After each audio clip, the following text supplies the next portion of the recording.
Bismillahirrahmanirrahim. Assalamualaikum warahmatullahi wabarakatuh. Alhamdulillahi rabbil alamin. Wassalatu wassalamu ala sayyidil awwalina wal akhirin, imamil muttaqin wa qaidil ghurril muhajjalin, sayyidina wa habibina wa maulana Muhammad wa ala alihi wa sahbihi wa man tabi'ahum bi ihsanin ila yaumiddin. Subhanaka la ilma lana illa ma 'allamtana innaka antal alimul hakim. Rabbi shrah li sadri wa yassir li amri wahlul 'uqdatam min lisani yafqahu qawli. Allahumma anfa'na bima 'allamtana wa 'allimna ma yanfa'una wa zidna ilman wa ikhlasan wa amalan wa alhiqna bi ibadikas salihin. Amma ba'du. Hadratul muhtaram wal mukarram yang senantiasa kita taati, kita cintai guru kita Buya Yahya dan keluarga. Mudah-mudahan Allah Ta'ala senantiasa memberikan kepadanya panjang umur dalam sehat, keberkahan dan taat, dan mudah-mudahan Allah senantiasa permudah segala urusan-urusannya. Amin ya rabbal alamin. Tak lupa yang kami hormati para muslimat, para akhwat, sahabat Mercy yang dimuliakan Allah Subhanahu wa taala. Alhamdulillah kita bersyukur kepada Allah di pagi hari ini Allah masih dan senantiasa memberikan kepada kita sehat walafiat, panjang umur. Kita bisa hadir dan duduk di majelis yang insyaallah menjadi tempat mulia ini dalam rangka acara milad ya. Milad Majelis Muslimah Radioku yang keberapa? Yang ke-11, Masya Allah, sudah lama banget. Mudah-mudahan Allah jadikan komunitas ini, perkumpulan ini menjadi komunitas yang penuh dengan keberkahan, menjadi komunitas kebaikan, komunitas kemuliaan, menjadi komunitas yang senantiasa membawakan syiar-syiar agama, syiar-syiar dakwahnya Nabi SAW. Dan semoga perkumpulan kita Allah abadikan sampai nanti di surganya Allah. Kita kelak bisa kembali berkumpul bersama para kekasihnya dan bersama kekasih kita Nabi Muhammad SAW. Amin ya rabbal alamin. Para muslimat, akhwat yang dimuliakan Allah, tema kita pada acara milad ini adalah bagaimana kita menggapai kemuliaan bersama Nabi Muhammad SAW. Sebelumnya ingin kami tanyakan kepada antum, apa sih makna kemuliaan itu? Jadi kalau disebutkan kemuliaan bersama Nabi, apa sih makna kemuliaan? Jadi kalau orang mulia itu seperti apa sih orang mulia, dimuliakan? Jadi namanya kemuliaan kan adalah sebuah penghormatan, sebuah penghargaan. Orang kalau dimuliakan berarti dia dihormati, diberikan penghargaan, dinobati sebagai apa misalnya, lalu diberikan hadiah, itu kan namanya dimuliakan. Maka salah kalau misalnya katanya orang dimuliakan lalu nanti pada ujung-ujungnya, pada akhirnya dia dihukum, kemudian dia direndahkan, dihinakan. Itu bukan mulia namanya. Kan hal yang berlawanan dong antara kemuliaan dengan kehinaan. Jadi kalau orang dimuliakan nggak mungkin dia bakal dihinakan dan direndahkan. Tapi kalau orang dimuliakan lalu direndahkan, ya berarti bukan dimuliakan namanya. Nah, kita ini adalah orang-orang yang beriman. Kita iman dengan hari akhir. Kita iman dengan hari kiamat. Nanti setelah kita meninggal dunia, setelah itu ada kehidupan yang disebut dengan kehidupan akhirat. Setelah barzah akhirat, yang di situ adalah kehidupan yang nggak ada ujungnya, abadi.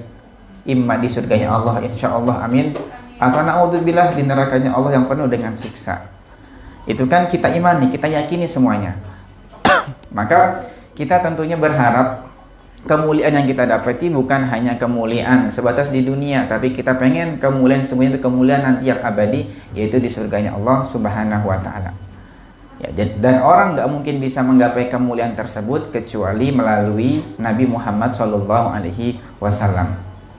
Ya, jadi sangat tepat tema yang dalam acara ini, yaitu menggapai kemuliaan bersama Nabi Muhammad. Ya, memang harusnya demikian. Orang nggak mungkin bisa mulia kecuali lewat Rasulullah SAW. Ya, Al-Imam Al-Junaid rahimahullah, beliau mengatakan at-turuqu masdudah. Ya, semua jalan itu tertutup. Semua jalan menuju Allah semua tertutup kecuali lewat pintu yang bernama Rasulullah SAW. Jadi orang pengen sampai kepada Allah nggak mungkin kecuali harus lewat Nabi Muhammad. Allah sudah menegaskan dalam Al-Quran, Qul in kuntum tuhibbunallaha fattabi'uni yuhibbukumullahu wa yaghfir lakum dzunubakum. Katakanlah Muhammad kepada mereka, kalau kalian cinta kepada Allah, ikuti aku. Jadi kalau pengen dapat cinta Allah, harus ikut Nabi Muhammad SAW. Nggak mungkin orang bisa mulia lalu lewat jalan lain, enggak. Semua jalan sudah tertutup. Kita mau lewat jalan sini, tertutup, dicegat. Kayak sekarang banyak pencegatan di mana-mana. Jadi kemana tertutup semuanya, kecuali satu jalan masih terbuka, yaitu jalan lewat jalannya Rasulullah SAW. Nah, maksudnya apa pintu Nabi Muhammad? Maksudnya adalah kalau kita pengen sampai kepada Allah harus lewat pintu Nabi Muhammad. Maksudnya ngikut syariatnya Nabi Muhammad, ngikut petunjuknya Nabi Muhammad. Apa yang Nabi ajarkan kita lakukan, apa yang Nabi apa yang Nabi sampaikan kita lakukan. Dari mulai kewajiban yang Nabi wajibkan, fardu-fardunya, syariat yang wajib, sampai hal-hal yang sifatnya adalah sunnah-sunnahnya. Nah, ini kalau kita lewat pintu ini, yaitu maksudnya kita melakukan hal yang wajib, yang fardu, dan ditambah dengan hal-hal sunnah, maka bisa sampai kepada tujuan kita, yaitu kemuliaan dengan ridhonya Allah Subhanahu wa Ta'ala. Nah, ini perkumpulan khusus akhwat, ya, perempuan muslimat. Maka kami sampaikan bagaimana antum, bukan kita, antum berarti ya jalan kita lah. Antum berarti bagaimana menjadi seorang muslimah, seorang wanita yang betul-betul mulia, dimuliakan oleh agama Islam. Bukan hanya mulia sebatas di dunia. Kalau mulianya di dunia paling hanya punya titel sebagai apa, misalnya kalau di Indonesia Putri Indonesia, Miss Universe, ini mah nggak ada artinya. Itu hanya kemuliaan di dunia, bakal hilang itu semuanya. Paling hanya sehari 2 hari viral beritanya, setelah itu kan hilang, ada lagi yang mengingatnya. Dan makanya kita pun nggak boleh terlalu pede ketika ada orang menghormati kita di dunia. Kenapa? Karena banyak motifnya ketika orang memuliakan orang lain. Bisa jadi seseorang si A menghormati si fulan, temannya itu bisa jadi tulus, betulan menghormati, bisa jadi punya tujuan lain, nggak enakan, bisa jadi karena dia sebatas bawahan kan hormat sama bosnya. Kenapa hormat? Ya bosnya. Kalau nggak hormat nanti dipecat karena takut. Atau mungkin sebagai penjilat, naudzubillah, menghormati, ngejilat dia biar nanti diangkat pangkatnya, dijadikan orang terdekat. Itu begitu kemuliaan di dunia. Dan kita nggak berharap demikian. Kita nggak butuh dengan titel di dunia sebagai ustadz lah, sebagai bunyai lah, sebagai ini itulah, enggak. Kita pengen kemuliaan yang sesungguhnya. Jadi bagaimana menjadi seorang wanita muslimah yang betul-betul mempunyai kemuliaan yang sesungguhnya di hadapan Allah Subhanahu wa Ta'ala. Coba simak kisahnya sahabiyah, seorang wanita sahabat pada zaman Rasul sallallahu alaihi wasallam. Beliau adalah seorang wanita Ansor, dari golongan Ansor. Namanya kalau nggak salah Asma bintu Zaid. Asma bintu Zaid beliau adalah perempuan Ansor.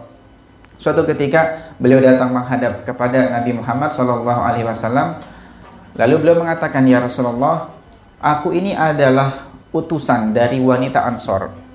Aku ini utusan, perwakilan dari mereka. Ya, dan mereka ini orang-orang yang di belakangku, ya Rasul, mereka semua bakal mendengar apa yang aku sampaikan. Jadi aku minta nasihat darimu. Karena nanti yang engkau sampaikan, ketika aku sampaikan ke mereka, mereka pasti akan mendengar dan mengamalkannya. Karena mereka perempuan-perempuan yang di belakangku yang menunjukku sebagai wakil, itu mereka akan mendengarkan apa yang kuucapkan," kata si sahabat ini, sahabat Asma bin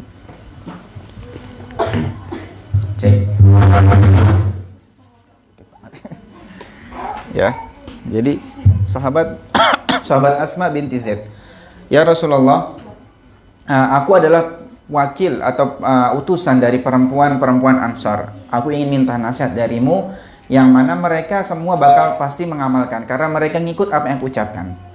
Apa kata si Sayyidah Asma ini, Asma binti Zaid, dia mengatakan, "Ya Rasulullah, itu enak ya para kaum lelaki, mereka bisa jihad, mereka bisa hadir Jumatan, mereka bisa keluar mencari nafkah, mereka bisa ini, bisa itu." Jadi dia merasa iri dengan lelaki. Karena kaum lelaki mereka punya keutamaan lebih ketimbang wanita. Mereka begini terus disebuti keutamaan lelaki. Sedangkan kita hanya di rumah, hanya ngurus anak, hanya gendong anak, hadir majelis kan nggak fokus. pengen nyatet, anaknya nangis, nggak jadi lagi, harus bawa keluar, ya begitu. Sedangkan mereka laki-laki fokus, mereka ketika dapat tugas fokus mereka. Kita ini serba repot. Mereka laki enak, punya keutamaan sangat besar, begini-begini disebutin semua keutamaan oleh Sayyidah Asma. Jadi merasa iri beliau dengan keutamaan kaum lelaki. Ya, ini loh, ini namanya keutamaan yang sebenarnya, ini kemuliaan sesungguhnya. Jadi bagaimana sahabat si Sayyidah Asma ini, beliau pengen berlomba-lomba, kompetisinya urusan kemuliaan akhirat. Bukan kayak wanita yang zaman ini yang mereka pengen menuntut hak-hak macam-macam, tapi urusan bukan urusan kebaikan akhirat. Kan beberapa tahun akhir ini banyak ya suara-suara dari aktivis-aktivis yang mengatasnamakan mereka pembela hak wanita lah, kehormatan wanita lah, mereka banyak menuntut disamakanlah haknya perempuan dengan laki, urusan waris, urusan macam-macam lah, kesetaraan gender macam-macam. Ini tuntutan mereka. Padahal mereka nggak ada apa-apanya. Ya, bohong mereka mengatasnamakan diri mereka pembela wanita, padahal mereka sebenarnya merendahkan kaum wanita. Nanti ini kita bahas di berikutnya lah. Baik, kembali ke kisah Sayyidah Asma tadi. Sayyidah Asma mengatakan, ya Rasulullah, mereka lelaki punya keutamaan begini. Kami bagaimana ya Rasulullah? Bisa enggak? Apakah kami bisa ya Rasulullah? Apakah kami bisa sama dengan mereka lelaki dalam urusan kebaikan, dalam urusan pahala? Apa kata Rasulullah? Akhirnya Nabi menoleh kepada sahabat. Nabi mengatakan, wahai sahabat, pernahkah kalian mendengar ucapan sebaik ucapan perempuan ini? Belum ada perempuan yang punya giroh tinggi seperti perempuan ini. Nggak pernah ada perempuan yang nuntut begini, itu jarang. Ya perempuan pasar ya sudahlah, apa namanya, ibu-ibu ya udah tugas hanya di dapur, ya di sumur, dapur, sumur, kasur, itu aja kan. Itu tugas ibu-ibu, nggak ada lain. Pasrah sudah. Tapi nggak demikian dengan Sayyidah Asma. Beliau juga punya rumah, beliau juga punya keluarga di rumah, tapi beliau punya girah yang tinggi. Hingga ketika si Sayyidah Asma tadi menyampaikan demikian, Rasulullah mengatakan, pernahkah kalian wahai sahabat mendengar ucapan sebaik perempuan ini? Akhirnya Nabi mengatakan, wahai Asma, sekarang pergilah kamu, pulanglah kepada teman-temanmu, perempuan-perempuan wanita Ansor di sana, sampaikan kepada mereka bahwasanya, ini ingat poin penting dari Rasul, bahwasanya patuhnya kalian kepada suami kalian, memintanya kalian ridho suami kalian, itu bisa menandingi semua pahala yang telah dilakukan oleh kaum lelaki. Jadi simpel kan? Kata Rasulullah, pulanglah kamu sana kembali. Kalau tadi kamu mengatakan kamu adalah utusan perempuan-perempuan Ansor, sekarang kamu sampaikan kepada mereka bahwasanya patuhnya kalian kepada suami kalian, minta ridho suami kalian, kemudian nurut tidak menentang suami kalian, itu bisa menandingi pahala lelaki yang katanya hadir Jumatan, yang katanya mereka berjihad, yang katanya mereka hadir jenazah, dan hal lain sebagainya. Akhirnya setelah mendengar ucapan Nabi seperti itu, beliau bertakbir, Sayyidah Asma, Allahu Akbar, saking senangnya dapat kabar gembira dari Rasulullah SAW. Inilah kemuliaan Islam. Islam betul-betul mengangkat derajat wanita. Ya, jadi simpel, kalau pengen mendapatkan kemuliaan sederhana. Kalau kita ngerti ilmunya pasti bisa. Ya kan, pagi ini tadi juga Buya banyak menyinggung masalah bagaimana seharusnya seorang istri patuh terhadap suaminya. Sangat besar keutamaannya. Sampai-sampai andaikan misalnya seorang istri ternyata berpuasa sunnah tapi belum izin suami, maka nggak dianggap puasanya dia.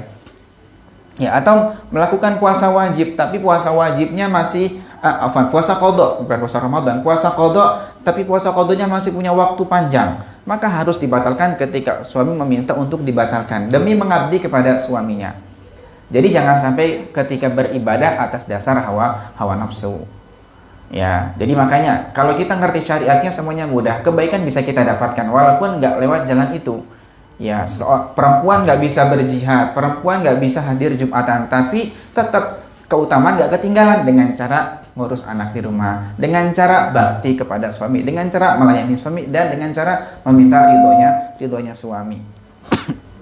Ya, makanya tadi kami katakan kita nggak usah dengar ocehannya itu mereka orang-orang yang katanya kelompok aktivis Islam lah, aktivis perempuan lah, begini-begini. Itu mereka hanya mengatasnamakan diri mereka sebagai pembela wanita, tapi pada hakikatnya mereka sebenarnya merendahkan derajat wanita. Coba lebih ngerti mana mereka dengan Rasulullah urusan kemuliaan wanita.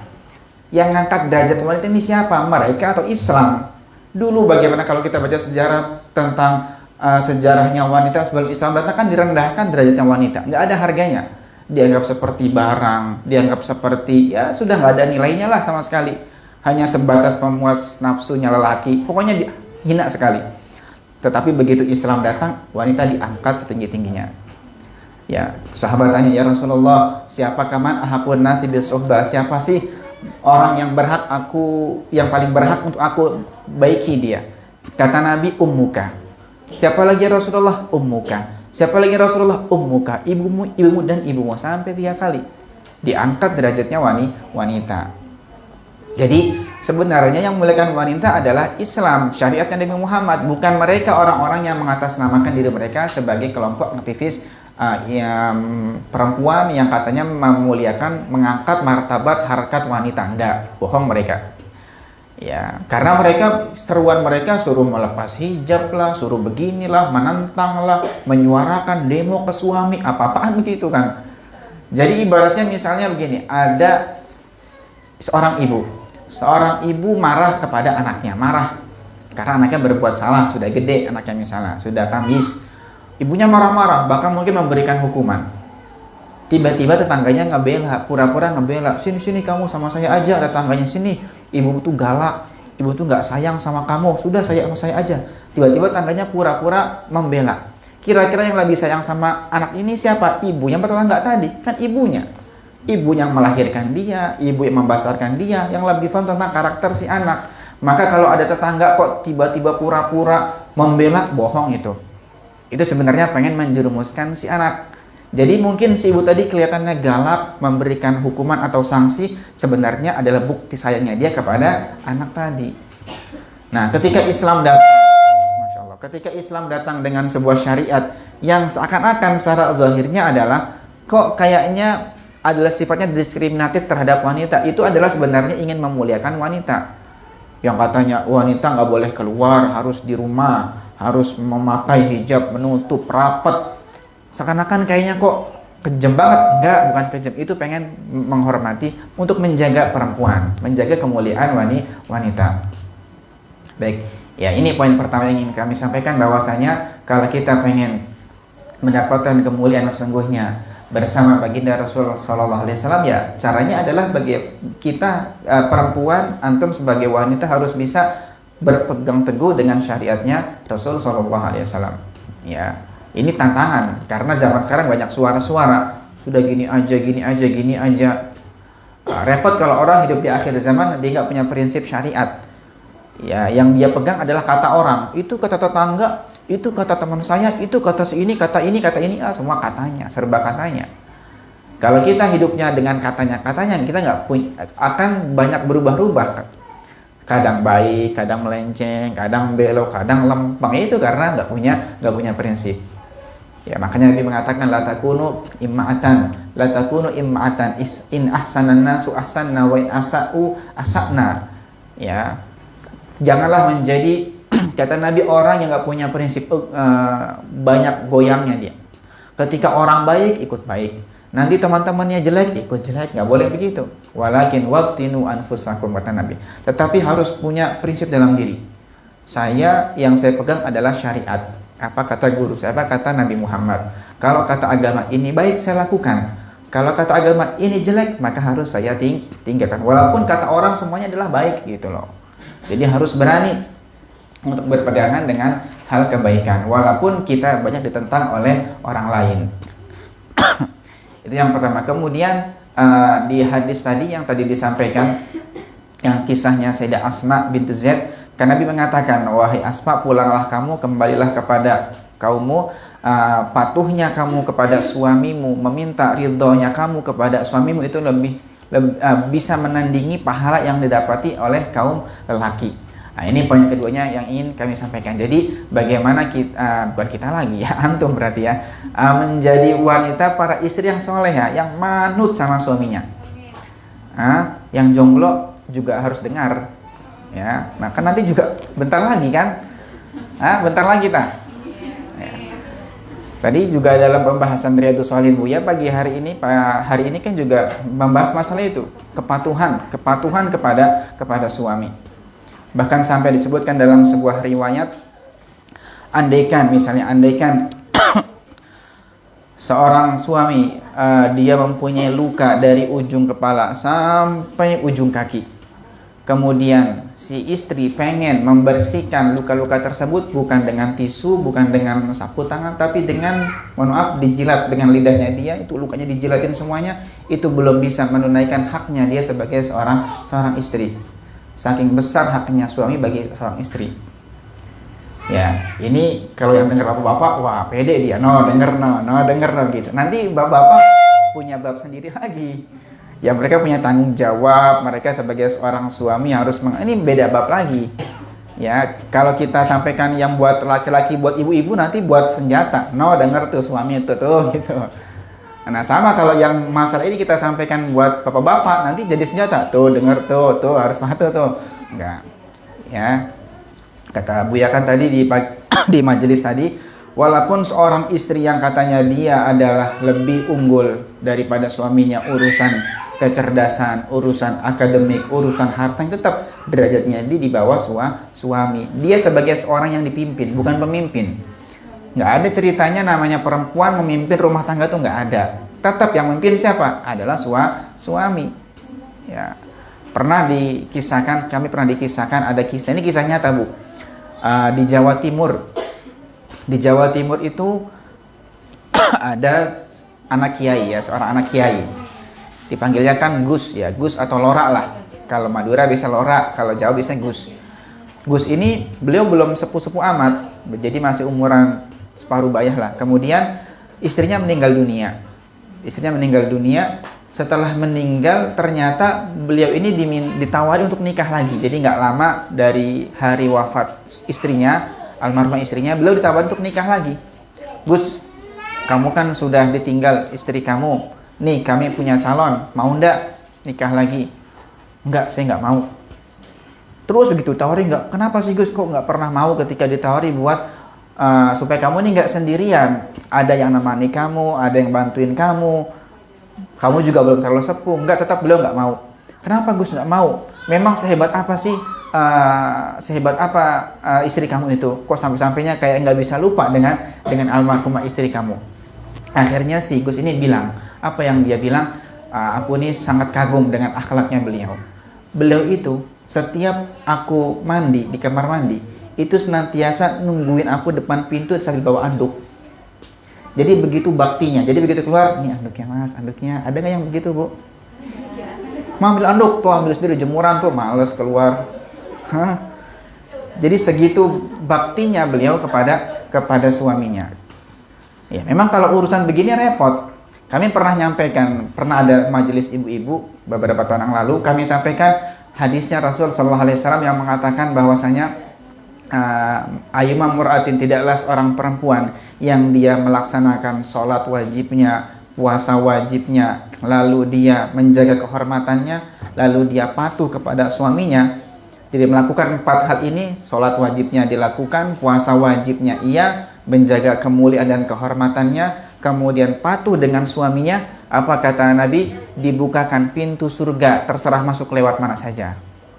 Simpel, sederhana, hanya sholat wajib, puasa wajib, menjaga kemuliaan, lalu patuh sama suami. Lalu kita tanya kepada ibu-ibu, kira-kira dari 4 ini yang paling susah yang mana? Yang paling terakhir katanya. Nah, itu yang paling terakhir yang susah. Karena kalau urusan sholat, insya Allah pada sanggup semuanya. Kalau ibu-ibu urusan pengajian rajin tuh, rame buktinya. Kompak, semuanya kan seragaman. Urusan khataman pada bisa khataman. Urusan puasa sunnah jago, mantep. Tapi kalau sudah urusan patuh sama suami, ini yang susah. Maksudnya itu nggak pernah ngelawan, nggak pernah membentak, nggak pernah membuat susah, nggak banyak tuntut. Ini yang sulit. Karena semuanya berkaitan dengan hawa nafsu kita. Ya kan? Kalau misalnya seorang anak ketika diwajibi untuk bakti sama orang tuanya, wajar karena si orang tua punya jasa bagi si anak. Orang tua sudah melahirkan, orang tua sudah membesarkan, sudah merawat. Begitupun sebaliknya ketika orang tua wajib untuk perhatian dengan anaknya, wajar karena anak ini bakal menjadi penerusnya. Tapi coba dalam rumah tangga, baru nikah, laki-laki nikah dengan perempuan, baru berumah tangga, itu sudah wajib bakti istri dengan suaminya. Padahal suami belum acan-acan ngasih nafkah kan. Belum, ya baru sedikit ngasihnya, bahkan mungkin belum. Hari pertama sudah wajib dia bakti sama suaminya. Padahal orang nggak dikenal siapa dia, bukan kerabat. Tapi begitulah perintah syariat. Bagaimana wajibnya seorang istri untuk minta ridho suaminya. Ya, dalam sebuah riwayat disebutkan bahwasanya suatu ketika Rasul SAW beliau mi'raj. Ketika mi'raj beliau mengatakan uritun nar fakan aktsaru ahliha an-nisa. Aku ketika mi'raj aku diperlihatkan, ketika Isra diperlihatkan neraka. Ternyata aku dapati penghuni terbanyak adalah kaum wanita, kata Nabi. Kata sahabat, ya Rasulullah, kenapa kok bisa begitu? Ayakfurna billah, apakah karena mereka kufur dengan Allah? Bukan. Mereka menjadi penghuni terbanyak neraka bukan karena kafir, tapi yakfurna bil ashir, tetapi karena mereka kufur dengan suami mereka. Sampai Nabi mengibaratkan begini, andaikan seorang lelaki berbuat baik kepada istrinya, suami berbuat baik kepada istrinya sepanjang tahun, dikasih nafkah, dibeliin semuanya, dihormati, gini-gini, semuanya baiklah. Tiba-tiba si istri melihat satu kejelekan suami, satu kecil yang remeh. Apa kata si istri? Ma ra'aitu minka khairan qat. Sama sekali anak nggak pernah melihat kebaikan dari dirimu. Ini jangan sampai demikian. Pernah begitu, Bu? Ya, tiba-tiba lagi kesel sama suami, nggak pernah dibantuin. Padahal dari kemarin dibantuin terus. Misalnya apa, minta tolong, iya ayo ditolongin. Pak bantuin, iya ayo. Tiba-tiba suaminya pas lupa atau pas lagi sibuk, lalu nggak bantuin istrinya bilang, nggak pernah dibantuin, dasar suami. Pernah nggak bilang gitu, Bu? Nggak pernah. Ini kan kalimat seakan-akan nggak ada kebaikan sama sekali. Nggak pernah dibantuin, nggak pernah perhatian, nggak pernah beliin ini sama istrinya. Padahal dari kemarin dibeliin terus, ya kan? Nah, jangan sampai demikian. Ini Nabi menggambarkan demikian. Kok bisa ya? Karena memang kebanyakan seperti itu. Makanya kalau misalnya akhwat semuanya ngerti ilmunya, ngerti syariatnya, kan bisa menjadi perempuan ahli surga. Jadi simpelnya, pengen pilih jalan yang mana? Pengen menuju surga, ya gampang tadi caranya. Tinggal laksanakan sholat wajibnya, puasa wajibnya, menjaga kemuliaannya, patuh sama suami, beres. Pengen ke neraka juga gampang ya. Tinggal kalau belum menikah, tinggal umbar auratnya, tinggal rendahkan dirinya menjadi penghuni neraka. Kalau sudah menikah, ya tinggal nggak patuh sama suaminya, beres, bisa juga cepat masuk neraka. Ya kan, maka sebenarnya menjadi perempuan mudah, ya. Jadi pengen dapat kemuliaan mudah. Tadi kisahnya Sayyidah Asma kan nggak repot. Beliau menyebutkan tentang keutamaan laki gini. Nabi hanya simpel nyampaikan, tinggal patuh sama suami, minta ridhonya, kamu bisa menyusul kemuliaan para kaum laki-laki. Nah, itu poin kedua. Jadi tadi yang pertama bahwasanya kalau pengen mulia dengan syariat Nabi Muhammad, patuh dengan syariat Nabi Muhammad. Nggak usah dengar ocehan selainnya. Kemudian yang kedua, bagaimana yang sudah menikah, yang sudah berumah tangga bisa menjadi istri yang soleh, yang betul-betul patuh dengan suaminya. Memang repot ngurus rumah tangga kan repot, Bu ya. Anak nangis, apalagi yang punya anak 3. Satu nangis belum berhenti, yang kedua nangis, yang ketiga nangis.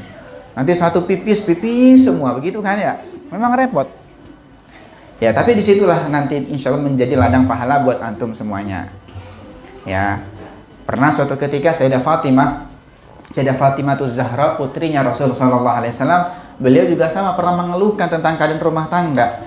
Kan wajar, ibu-ibu datang, Ustadz minta nasihatnya, saya kok repot ya di rumah ngurus anak, pengen punya pembantu gini-gini. Itu pun pernah dirasakan oleh Sayyidah Fatimah.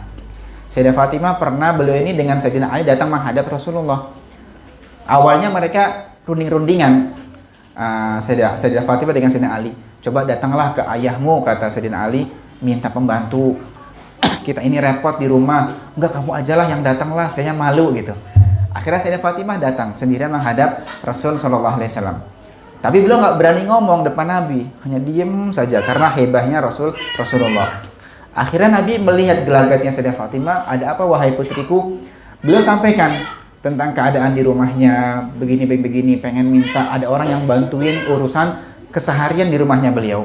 Nabi bilang, enggak, aku nggak akan pernah ngasih kamu pembantu. Kan paling Nabi bisa, kan Nabi tinggal nyuruh sahabat yang lain, tolong kamu khidmah di rumahnya Fatimah, kan bisa. Nabi Muhammad pasti bisa. Yang siap buat ngabdi kepada beliau pasti banyak. Tapi Nabi mengatakan, enggak, aku nggak akan ngasih kamu pembantu. Dengan tegas Nabi berkata demikian. Nabi lalu mengatakan, maukah kamu wahai Fatimah, aku ajarkan kalimat atau amalan yang mana kalau kamu kerjakan, kamu bisa ringan kerjaan rumah tangga, walaupun kamu nggak punya pembantu. Nah, ini juga amalan buat ibu-ibu yang katanya di rumah merasa repot, nyuci sendirian, ngepel sendirian, beres-beres sendirian, belum nanti anak sekolah lah, suami pengen kerja lah, ya Bu, paling jam 10 sudah tepar semuanya. Nah nih, jadi Sayyidah Fatimah pernah diajari oleh Rasulullah sebuah amalan, itu kalau dirutini, diistiqomahi, ringan kerjaan itu, walaupun berat, nggak berkurang, tapi tetap sama kerja, tapi terasa ringan aja. Nabi katakan, wahai Fatimah, sebelum kamu beranjak tidur, bacalah subhanallah 33 kali, alhamdulillah 33 kali, dan Allah Akbar 33 kali. Lalu ditutup dengan Allah Akbar kabirah hamdul katsira sampai akhir, seperti yang kita baca ketika sehabis sholat. Kamu rutini setiap sebelum tidur, maka insya Allah kamu akan terasa ringan ketika melakukan pekerjaan rumah sehari-hari. Nggak ada khodimnya, nggak ada khodam. Bukan berarti nanti ada khodam, ada jin yang membantu khodam goib, nggak ada, tetap. Semuanya sama, normal. Tapi ternyata karena hatinya merasa tenang, hatinya adem, walaupun repot, tapi merasa nggak repot begitu loh. Ya, jadi semuanya kalau didasari dengan syariat dan ilmunya semuanya bisa beres. Baik, itu yang poin kedua. Kemudian yang ketiganya kami ingin sampaikan bahwasanya ya, kalau antum akhwat semuanya pengen meraih kemuliaan dengan Nabi, tentunya nggak sendirian. Kita rindu ngajak keluarga juga dong. Masa iya sendirian? Ya, ketika di dunia berumah tangga, punya pasangan, di surga jomblo sendirian, kan nggak pengen demikian. Kita pengen semuanya bareng-bareng. Di dunia bareng dengan keluarga, sampai di surga bareng dengan suami, dengan keluarga juga kan. Pengen demikian, iya Bu? Pengen nggak di dunia punya pasangan, nanti di akhirat jomblo nggak ada pasangan? Nggak, kita pengen semuanya bareng. Maka bagaimana kalau ketika kita pengen meraih kemuliaan, kita ajak. Maksudnya kalau kita pengen melakukan sebuah kebaikan, jangan sendirian, ajak juga keluarga di rumah. Pengen wiritan, ya ajak suami untuk wiritan bareng. Pengen ngaji, ajak buat ngaji bareng. Pengen melakukan kebaikan, ajak bareng-bareng, biar sama-sama melakukan kebaikan. Ya. Jadi yang mengajak jangan harus suami. Harusnya suami dong Ustadz, kan sebagai kepala rumah tangga. Nggak harus. Walaupun istri bukan ustadzah, walaupun suami bukan ustadz, ya bisa saja menjadikan lingkungan rumah menjadi lingkungan yang islami, yang sering ngaji, sering wiritan bareng. Bahkan mungkin ada kok ustadz, suaminya ustadz, istrinya ustadzah, tapi di rumah nggak pernah ngaji dengan anaknya, banyak begitu. Yang ada nonton TV lah, sinetron bareng, karena mungkin hanya pergi belanja, di rumahnya nggak pernah ngaji bareng, kan ada. Jadi orang baik nggak harus ustadz, orang baik nggak harus ustadzah. Bisa jadi ustadznya kadang lebih belesak dari orang biasa, tuh ada banyak. Yang penting kalau kita punya ilmu, bagaimana bisa mengamalkannya. Ya, jadi ajak di rumah, buat suasana ngaji. Habis maghrib, waktunya maghrib, TV matikan. Ayo ngaji tadarus bareng-bareng. Ustadz saya malu nggak bisa ngaji. Ya, caranya tinggal nyimak, sini saya simakin gitu. Nanti ngajinya sendirian, biar nggak didengar oleh anak. Kalau misalnya takut malu, Ustadz saya ini malu, Ustadz nggak lancar bacanya. Anak saya kan hafizah dia. Sudah lancar ngajinya di data, nanti saya malu. Ya tinggal jadi pura-pura jadi ustadzahnya, jadi nyimak. Baca, salah. Oh iya, bagus, sudah. Nanti ibu gantian, nanti ibu masih ada kerjaan, nanti ngajinya nanti ya, gitu. Ada triknya Bu ya. Kadang juga itu bisa menjadi motivasi. Masa anak saya ngajinya lancar, saya malah nggak lancar ngajinya. Ya, jadi kita buat waktu khusus, entah habis subuh kah, atau habis maghrib kah, untuk bersama-sama kumpul ngaji bareng. Ya, Ini tantangan buat kita karena di zaman dimana kita ini sudah banyak jadi di zaman yang kita sudah nggak bisa lepas dari namanya media sosial kan, HP. Sekarang dari mulai yang tua sampai yang kecil semuanya kenal HP. Makanya ada meme itu di media sosial, generasi sekarang dilahirkan oleh manusia, dibesarkan oleh media sosial. Kalau zaman dulu kan yang langsung ngasuh siapa? Ibu yang langsung ngasuh. Kemudian ibu merasa repot, mulai berkarir. Zaman sekarang akhirnya dititipi oleh babysitter. Babysitter namanya ya. Tapi repot, itu juga harus gaji dengan uang yang nggak sedikit, mungkin berapa juta sebulan. Sekarang nggak repot, babysitternya adalah HP. Anak nangis nih, udah diem. Mau lagi nyuci piring, anak lagi main, nih diem. Jadi sekarang bukan orang babysitternya, tapi HP babysitternya. Yang ngasuh anak, yang diemin anak, yang buat anak anteng. Kita nggak pengen demikian. Nanti karena kalau sudah anak kenal dengan HP, sudah kecanduan, kapan dia ngajinya? Kapan dia belajar tentang sunnah Nabi? Kapan dia belajar sirahnya Nabi SAW? Ya, ibu sebagai madrasah pertama bagi anak-anaknya. Jadi bagaimana seorang muslimah, seorang ibu bisa mencetak generasi yang saleh soleha. Putrinya jadikan sebagai madrasah lagi, penerus ibu. Yang laki-lakinya jadikan sebagai kepala madrasahnya. Kan kalau perempuan sebagai madrasah, ya kan, sebagai sekolah pertama bagi si anak. Laki-laki suami sebagai kepala sekolahnya dong. Kalau kepala sekolah kan ibarat kepala sekolah, dia punya wawasan, dia hebat, punya manajemen hebat, tapi nggak punya sekolah, ya sama aja dia nggak bisa mencetak. Laki-laki hebat tapi nggak nikah, kan sama aja nggak bisa mencetak. Atau sebaliknya, madrasahnya hebat, terkenal, unggul, tapi kepala sekolahnya nggak bisa ngatur, sama aja. Istrinya hebat tapi suaminya nggak bisa bimbing, sama nggak akan guna. Ya, maka ibu harus bisa mencetak madrasahnya dan mencetak kepala madrasah betul-betul bisa mengayomi madrasahnya nanti di masa depan. Itulah karirnya antum semuanya. Ya, kalau misalnya zaman sekarang orang pada banyak berlomba-lomba urusan karir, harus jadi ini, harus jadi enggak. Karirnya antum hanya mencetak generasi yang soleh dan soleha. Lihat Sayyidah Khadijah radhiyallahu anha. Sayyidah Khadijah apa karirnya beliau? Beliau justru yang tadinya seorang saudagar kaya raya, merelakan semuanya demi membantu perjuangan dakwahnya Rasul Shallallahu Alaihi Wasallam. Sampai sekarang dikenal nama beliau. Kalau kita baca sejarah, pernahkah banyak nggak Sayyidah Khadijah meriwayatkan hadis? Sedikit. Menyampaikan tentang hukum sedikit Sayyidah Khadijah. Menyampaikan masalah tafsir juga nggak pernah kayaknya. Kita nggak pernah dengar kan? Beda dengan sahabat Ibn Abbas, beliau punya hadis, beliau punya masalah fikihnya, beliau menyampaikan tafsirnya juga. Sayyidah Aisyah, beliau punya hadis, nyampaikan hukum juga, nyampaikan tafsirnya juga. Tapi Sayyidah Khadijah, beliau hanya membantu di belakang layarnya Nabi. Ya, keutamaannya beliau, Nabi pernah nyebutkan, wahai Aisyah, Jibril yukri'uki salam. Aisyah, wahai Aisyah, Jibril titip salam buat kamu. Tapi buat Sayyidah Khadijah, wahai Khadijah, Rabbul Izzah, Allah Rabbul Izzah yukri'uki salam. Allah titip salam buat kamu. Jadi kalau Sayyidah Aisyah dapat salam dari Sayyidina Jibril, Sayyidah Khadijah dapat salam dari Allah Ta'ala. Ya, perjuangan di belakang layarnya Nabi beliau.